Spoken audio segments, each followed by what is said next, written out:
So, as they said, my name is Cris Villar. I'm a faculty member at the Department of Periodontics at the University of São Paulo in Brazil. And the title of my talk is How Does COVID-19 Changes Clinical Practice? So, as we know now, oops, as we know now, a series of pneumonia cases of an unknown etiology occurred in Wuhan in December of 2019. A month later, the local scientists were able to identify SARS-CoV-2 as the causative pathogen for COVID-19.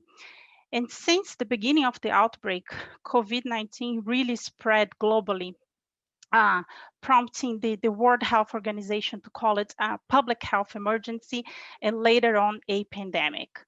And when you look into the numbers, we can see that as of the end of January, just like January 26, 2021, there have been more than 100 million cases of COVID-19 globally, with more than 2 million associated deaths.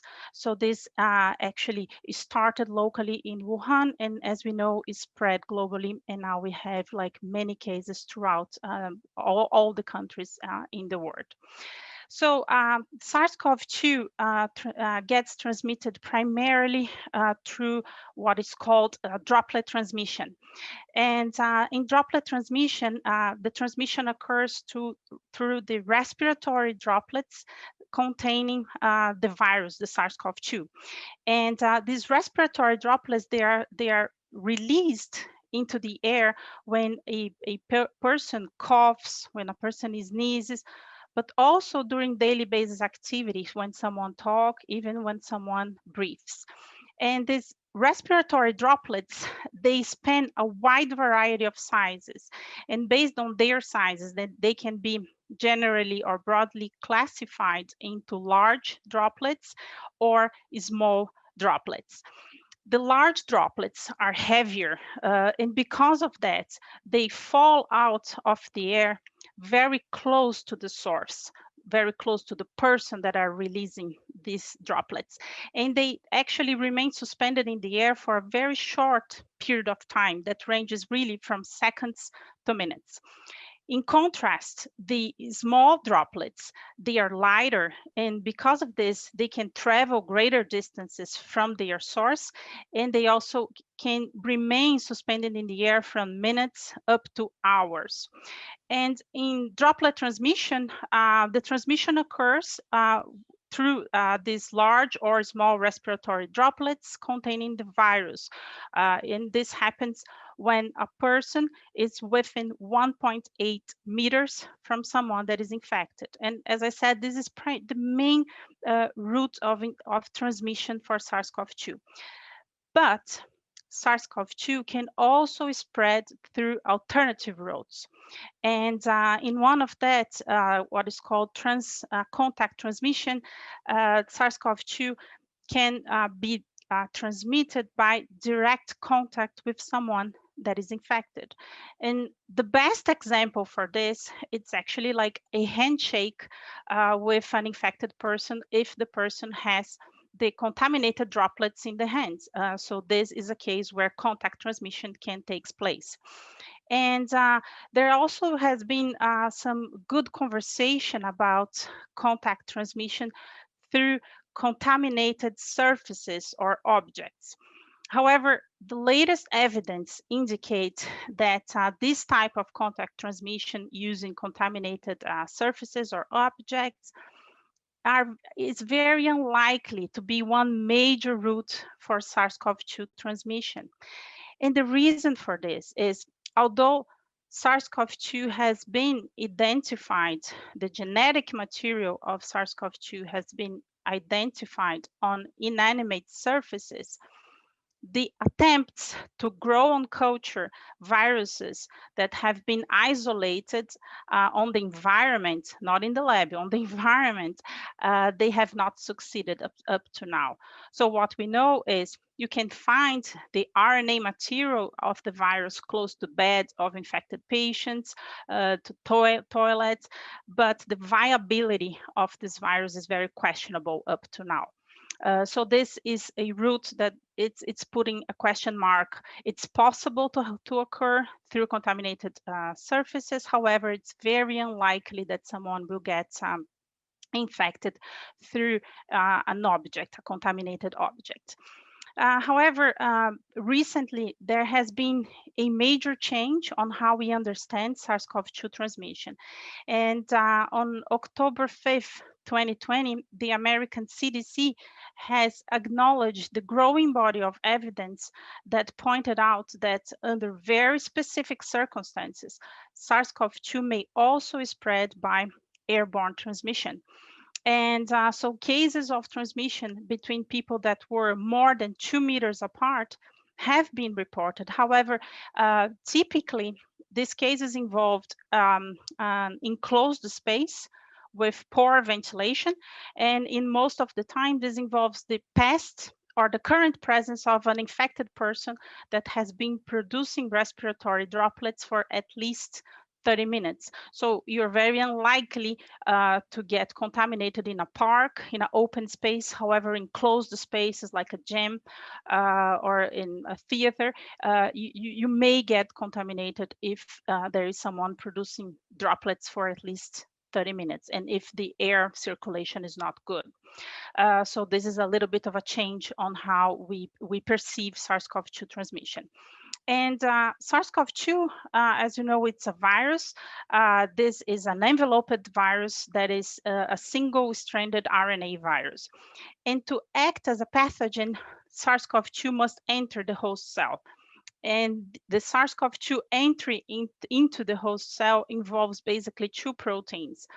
The spike protein located on SARS-CoV-2, located actually on the envelope of the virus, and the angiotensin converting enzyme 2, that is known as ACE2, that has been identified as the major receptor for SARS-CoV-2 on host cells. What's interesting to be aware or to know is that in addition to being expressed on the lungs, heart, kidney, and intestines, ACE2 is also expressed by epithelial cells from the oral cavity.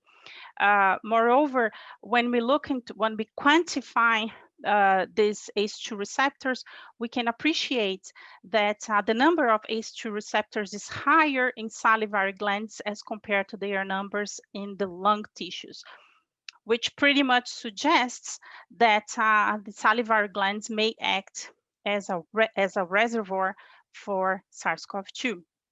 And in support of this hypothesis, we can see that there was a cross-sectional study that was conducted in Korea that identified the presence of SARS-CoV-2 in the saliva of 92% of the patients with laboratory confirmed COVID-19. Also, the levels or the titers of SARS-CoV-2 in the saliva can be remarkably high, especially during the early phases or the early stages of infection, when the infected person, either asymptomatic or symptomatic, may have an average of 3 million viral copies per milliliter of saliva. So that's a lot of virus in the saliva, and some of these patients, as I said, might even be asymptomatic or in the pre-symptomatic stage of the disease. And finally, but also very relevant to dentistry, is that the aerolized SARS-CoV-2 can remain suspended in the air for long periods of time. The viable virus can be still detected in the air 90 minutes after an aerosol generating procedure and can spread for 8 meters. And for all these reasons, once this information became available and when we experienced, when we got knowledge about the pandemic, the dental field became very aware, very conscious, and somehow a little bit worried about what was coming. And since the beginning of the pandemics, due to the very specific and unique characteristics of dentistry has been named one of the most at-risk professions for the transmission and contraction of SARS-CoV-2. And the reason was because we operate in very physical proximity to our patients, and we are also frequently exposed to contaminated aerosols. And as a matter of fact, an article published at the New York Times in March of 2020 ranked dentistry, as we can see here in the upper right corner, as a high-risk profession for COVID-19. And it got to the point that most of the dentists thought that at certain point, I will get infected as well.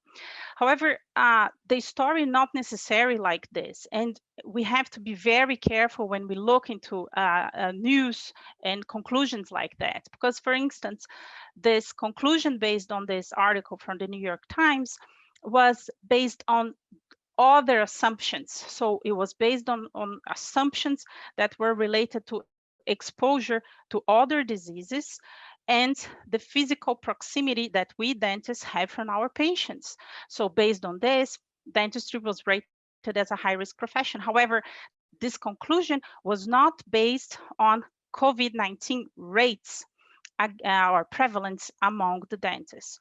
And the degree to which we dentists are susceptible or at risk for COVID-19 remained largely unknown until very recently, when a survey study evaluated the prevalence of COVID among American dentists.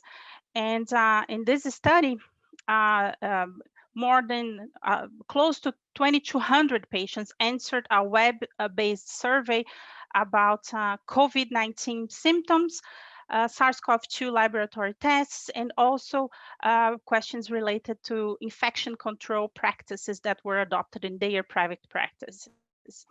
And according to this study, only 20 out of the 2,195 respondents had a confirmed or a probable SARS-CoV-2 infection case. And this corresponds to a prevalence of 0.9%, which is an infection rate substantially lower than infection rates that have been reported for other healthcare professionals. And when they look into the probable source of infection, the source of infection was unknown for the majority of the dentists, like 75% of the dentists did not know where they got contaminated. However, contact tracing indicated the community transmission for the remaining 25% of the dentists. However, when we look at this data, we should think a little bit more about it because it's a very low number and we have to understand what this means. And I think the major explanation for this very low prevalence of COVID-19 among dentists cannot be explained by luck and cannot be explained certainly by a coincidence. Actually, the low infection rate is completely associated to the fact that dentists are very good in infection control protocols, much more prepared due to the unique characteristics of our profession, where we are exposed to aerosol on a very frequent basis.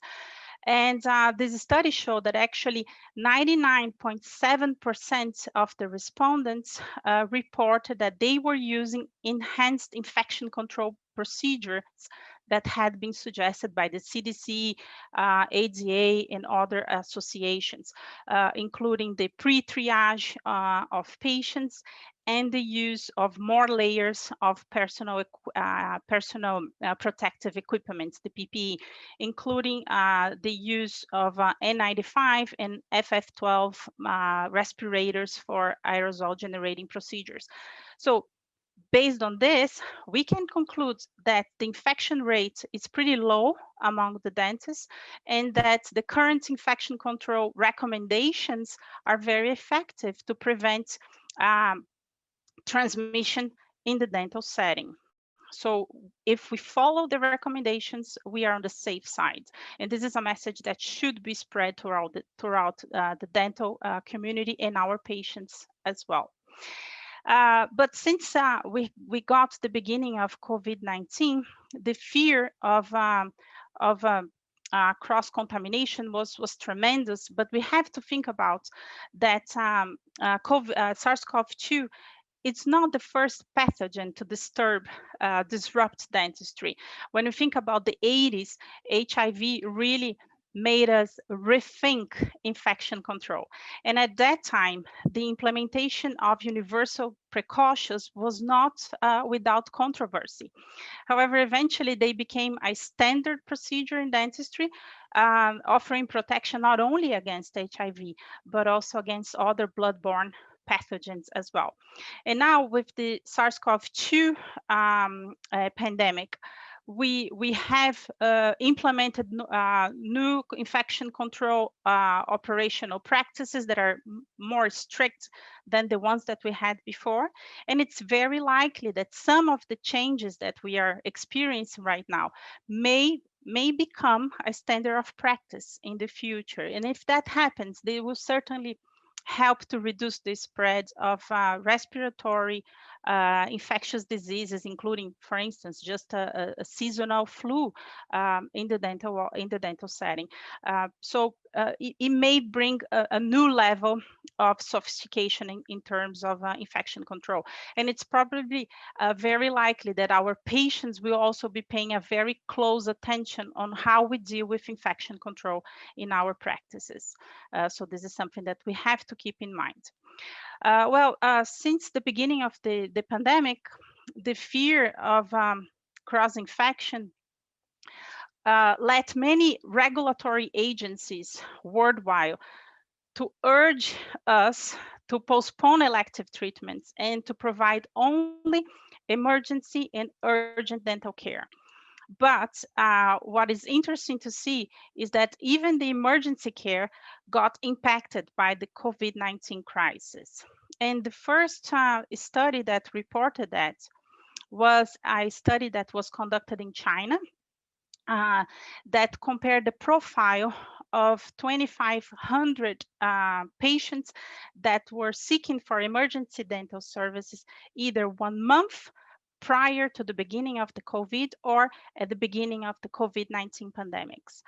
And according to this study, 38% fewer patients visited the emergency dental services at the beginning of the COVID-19 pandemic as compared to the numbers that they had seen prior, 1 month prior to the outbreak of the pandemic.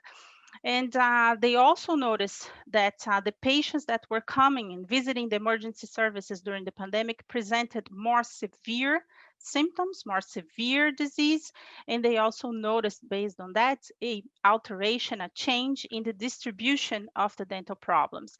So just to give you an example, they noticed an increase in the percentage of dental and oral infection cases from 51% to 72% with the beginning of the pandemic.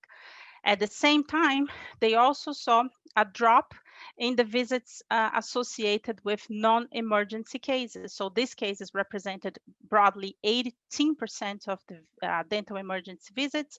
And at the beginning of the pandemics, there was a drop to only 5%.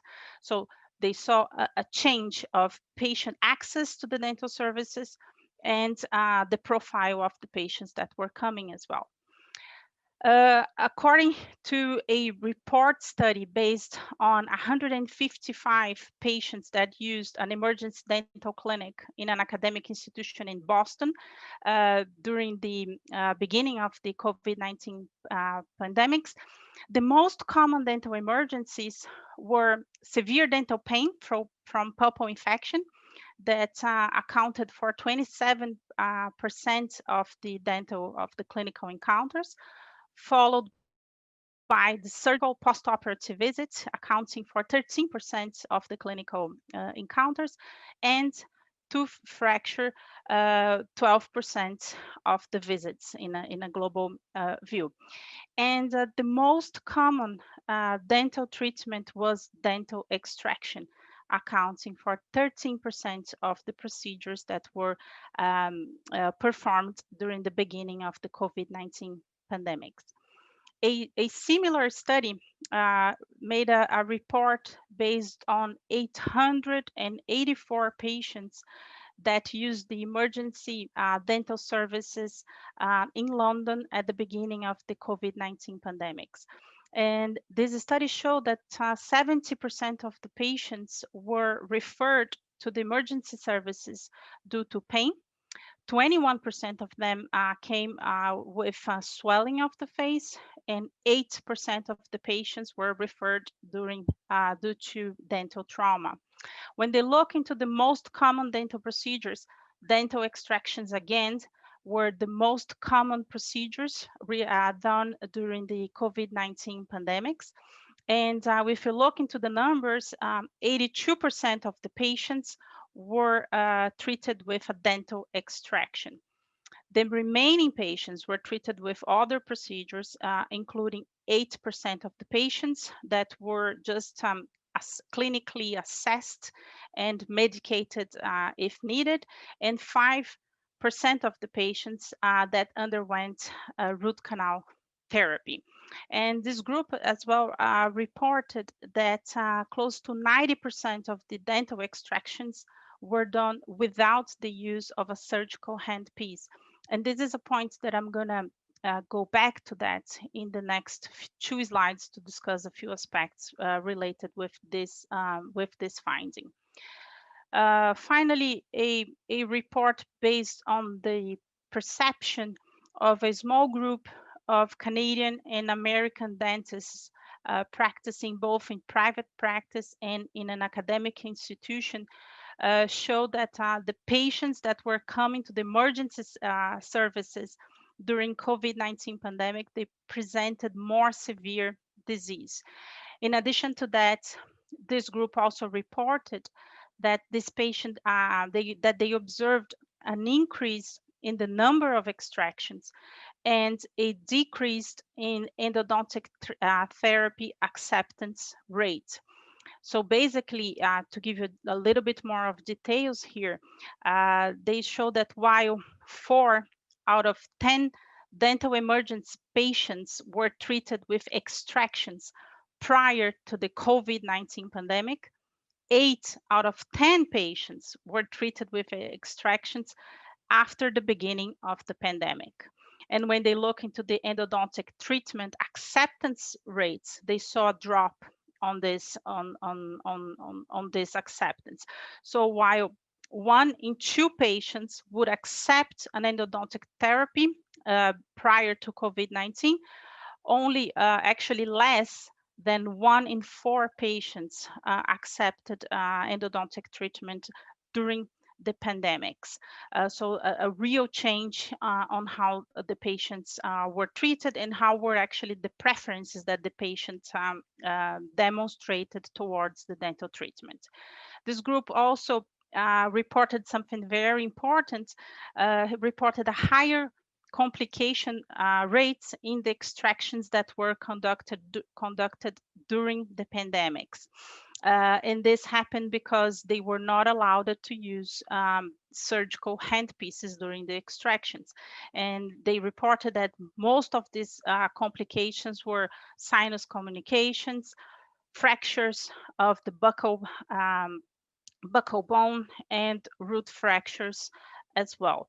So when we put this all together, we can appreciate that the dental emergency cases were impacted by COVID-19. And this caused a reduction into patient access to the services. We had 38% less patients coming to the dental emergency services. The ones that used the emergency services, they had more severe disease, more severe clinical symptoms, and eventually these services performed many more tooth extractions. And as a consequence of this, we are very likely to see more post-extraction ridge defects, as these extractions were done without a surgical handpiece and also without ridge preservation. So we anticipate that in the future, we're going to see a rise in the number of patients that will require a neural rehabilitation, including possibly a ridge augmentation and implant placement. But as we already are close to reach 1 year of pandemic, many of us, many dentists have already resumed elective dental services in their clinical practice. However, one major challenge that we have faced has been the communication, communicating to patients that the dental treatment is safe. And a recent a survey reported that close to 70% of the general population expressed to have concerns about visiting the dental office or to have a dental treatment during the pandemics due to the fear of infection. And we also have to consider that we not only have patients that have fear about getting contaminated in the dental offices. We also have a substantial amount of patients that have been financially impacted by the COVID-19 crisis. And it's very likely that these patients as well may delay and may postpone dental treatment until they financially recover from this crisis. And as we know, increased caries and increased periodontal tissue destruction occurs in function of the delay professional care. So it's very likely that we're going to see a rise in treatment demands when our patients return to the dental office. And the demands will vary greatly among the different patients. So we're going to have patients that we're just going to need some simple restorative treatment, some basic periodontal treatment, maybe some periodontal regeneration, but we're also going to have patients that will need extraction of hopeless teeth followed by ridge preservation or bone grafting and immediate implant placement. And we're also going to have the patients presenting ridge defects that will need probably ridge augmentation and or rehabilitation.